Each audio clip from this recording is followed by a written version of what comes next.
It's not a change that is created by effort. It's not a change that is created by willpower. It's not a change that is created by trying to change or wanting to change. It's not a change that is created by techniques or affirmations. It's not a change that's created by positive thinking or doing processes. There's a shift that can occur in your thinking that changes your relationship to thought itself. And that change is a change, what I call a change from the inside out. So the change from the inside out is change that is beyond what you already know. So you don't count on what you've already thought as being where the action of your mental life is going to come from. And that allows people to enjoy the now and enjoy a different position towards their thinking. Their thinking is revealed to be the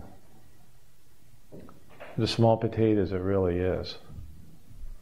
And it allows them to get a perspective on their thinking where they're having their thinking without their thinking overwhelming them.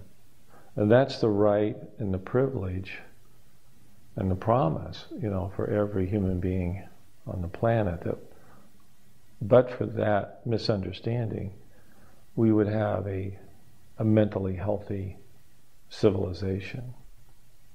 So as this understanding ripples out, and more people find a way to live their life without the burden of their thinking overwhelming them on an ongoing basis, you're going to have a grassroots evolution in the consciousness of human beings and humanity at large.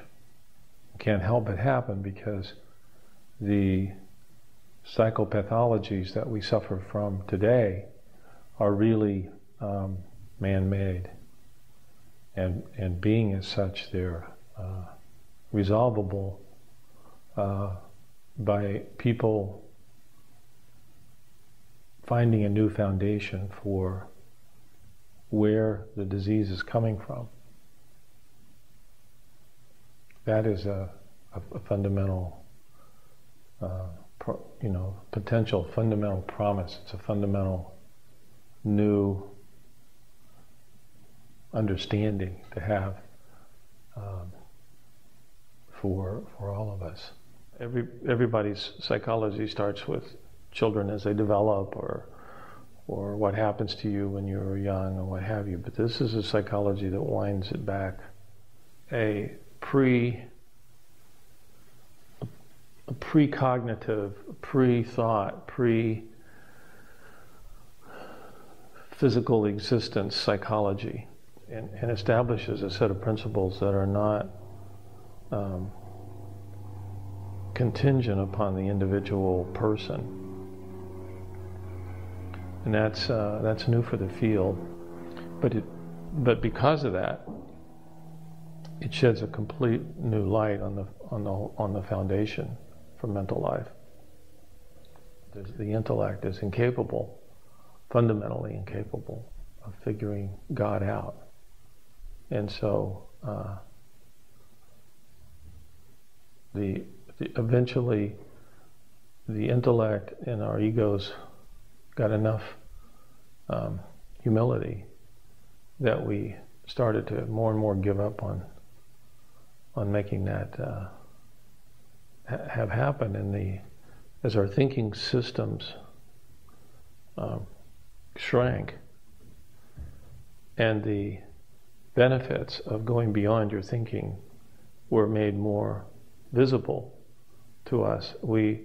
And as we shared that with other people and with our clientele, they caught on to the same potential, and it opened their minds up to an ever-evolving capacity for new thought, which is forms the foundation for a new civilization, really, rather than one that is,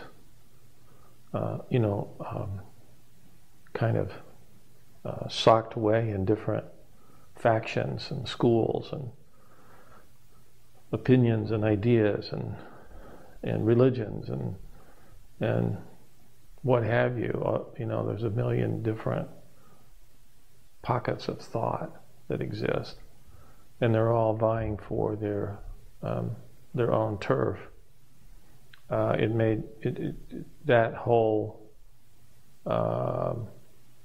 dynamic was unraveled by Sid Banks, and he showed the way for all of us to have an experience beyond our thinking that would be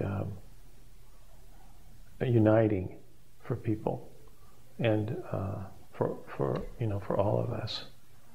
So the way that we can not get sold out to our thinking, which is pretty cool. It's very cool.